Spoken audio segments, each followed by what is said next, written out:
Hello, my lovely friends. Second to last video, we're on video 29. Today we're going to be talking about making food for others. That's definitely a question that I get asked often. How do I deal with making food for others while I'm moving over to a raw diet? So let's get to it in this video.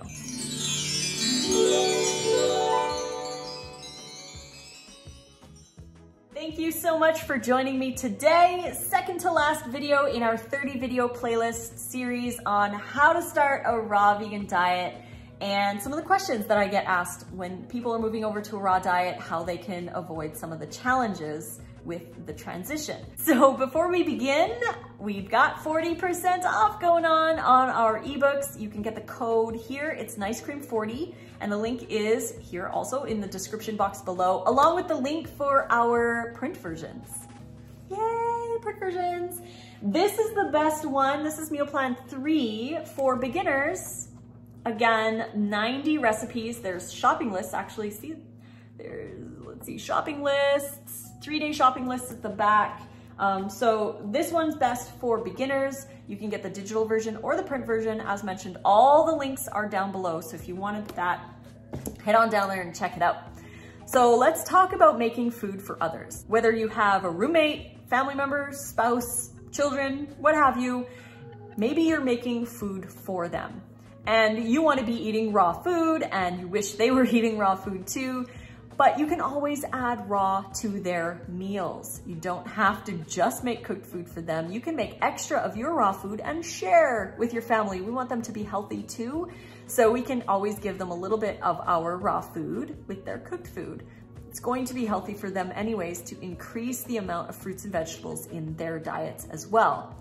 The thing is, we don't want to resent making their food, because if you weren't choosing a raw diet, you would be making their food anyways because you would be making yours as well. Yes, you're making 2 separate meals, but remember that your meal is for you. You're making it for yourself. You're making it because you choose raw.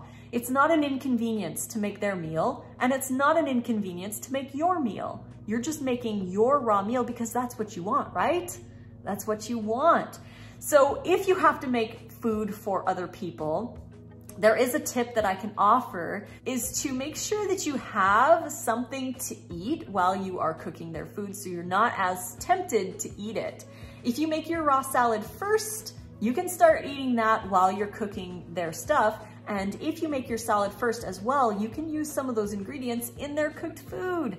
A great example is raw chili in a sweet potato. So if you made like a raw chili for yourself, you could make extra. And for your family members, you could just make a baked sweet potato, slice it in half, and then add some raw chili to it. Then everybody gets to have a little bit of the raw chili. You still get to have your raw chili, and you don't have to do as much prep work because it would just be the sweet potato. That's just one example of so many different things that you could do. If you're making a raw sauce, you could make extra and put it on their pasta, for example. If you are marinating vegetables, you could make extra for their stir fry. So you're still going to be prepping, you're just going to prep things a little bit differently to include a little bit more in their food.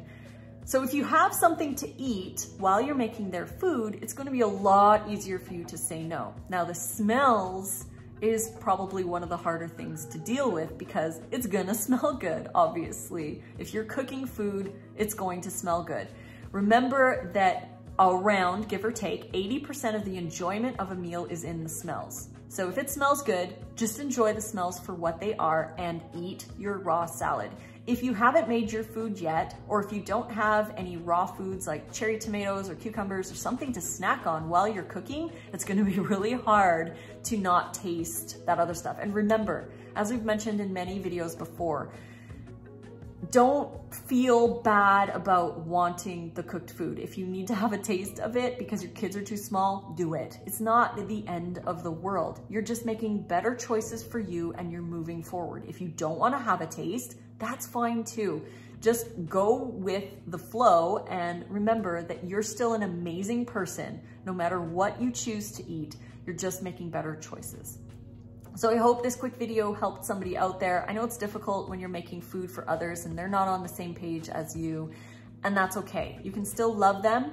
Just remember that you're making these choices for yourself. It's not an inconvenience, and it's not something to feel shameful over or guilty because you might like the smells of their dinner, or if you have to taste it because your kids are too small, for example. So I hope you guys enjoyed this video. We will be back tomorrow for the last video in our video series. I saved the best for last. We're gonna be talking about cravings. So if you want to join us over there, it'll be out tomorrow. And until then, don't forget, you can get 40% off any of our ebooks. The code is NiceCream40. The link is right here, as well as in the description box below, along with the link for the print versions available on Amazon. Unfortunately, the code does not work for these books, but if you wanted to grab one of them, they are available to you. Again, check out all the links in the description box below. Until the next video, guys, it's our last one. Oh my gosh. Mwah, I love you, and fruit on.